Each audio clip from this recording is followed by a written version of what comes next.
Bienvenue dans cette septième et dernière section de notre cours dit-il 4 spécialistes, créer, fournir et soutenir. Cette section est consacrée à la préparation de l'examen de certification spécialiste ITIL 4, créer, fournir et soutenir. On rappelle que l'examen ITIL 4 se situe soit au niveau 2 de Bloom, il s'agit de démontrer une bonne compréhension des concepts, des méthodes et des principes, soit, et c'est le cas pour la plupart des questions, au niveau 3 de Bloom, il s'agit de comprendre comment appliquer les concepts, méthodes et principes, ainsi que les informations des pratiques associées. Rappel à nouveau au sujet du format de l'examen. Tous les examens intermédiaires ITIL, dont fait partie l'examen CDS, objet de ce cours, suivent désormais le même format.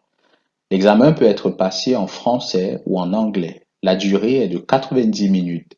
Les candidats qui passent l'examen dans une langue qui n'est pas leur langue maternelle ou de travail peuvent se voir accorder 25% de temps supplémentaire, soit 113 minutes au total. Le matériel autorisé, aucun matériel, uniquement le matériel d'examen. Il s'agit d'un examen à livre fermé. Le nombre de questions, 40 questions. Les 40 questions sont des questions de test objectives.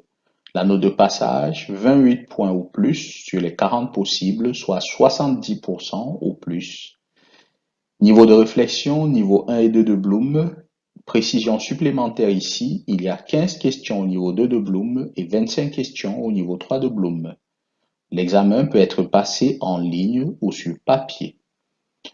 En ce qui concerne les prérequis, nous vous l'avons déjà dit en début de ce cours, il convient de vous le rappeler également. Vous devez avoir réussi l'examen ITIL 4 Foundation. De plus, vous devez avoir suivi un cours de formation accrédité pour ce module. Nous sommes heureux de vous informer que ce cours est accrédité pour ce module. La durée recommandée pour cette formation est de 18 heures, incluant l'examen. L'examen peut se faire, comme nous l'avons dit, en ligne ou sur votre ordinateur, mais le tout toujours sous la surveillance d'un examinateur. Les 40 questions étant des questions de test objective, elles présentent généralement 4 options parmi lesquelles une seule option est sélectionnée. Les styles de questions utilisés dans ce type sont le style standard, le style de type liste et exceptionnellement le type négatif. Prenons des exemples. Le type standard. On vous posera par exemple la question de savoir laquelle de ces pratiques est une source de ci ou de ça et on vous donnera des choix A, B, C et D. Un seul choix sera la bonne réponse. Le type liste fera également intervenir des listes. On vous demandera par exemple quelle déclaration sur la gestion des actifs est correcte et on vous donnera 4 déclarations. Ça fait cette chose-ci, ça fait cette chose-là, ça fait cette autre chose-ci, ça fait cette autre chose-là. Les déclarations numérotées de 1 à 4. Et ensuite, les réponses, le choix 1 sera peut-être 1 et 2, B, 2 et 3, ou C, 3 et 4, ou encore D, 1 et 4. Deux éléments de la liste sont corrects. Les questions de type liste ne sont jamais négatives. Par contre, et ça arrive très rarement, le type négatif en termes de questions d'examen. Qu'est-ce qui n'est pas un critère de sélection d'un fournisseur? Et on vous donnera 4 choix également.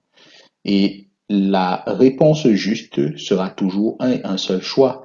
La négation sera toujours en majuscule, que ce soit la locution pas ou jamais, la négation sera toujours précisée en majuscule. Pourquoi? Parce que les questions négatives ne sont utilisées qu'à titre d'exception, où une partie du résultat d'apprentissage consiste à savoir que quelque chose n'est pas fait ou ne devrait pas se produire. Ces questions sont bien évidemment exceptionnelles à l'examen. À présent, vous allez pouvoir faire un test grandeur nature sous l'encadrement de votre formateur. Ce test est constitué de 8 questions corrigées et commentées. Vous voudrez mettre des pauses à la vidéo à chaque fois pour vous donner le temps d'y réfléchir. Vous êtes prêts? Eh bien, allons-y.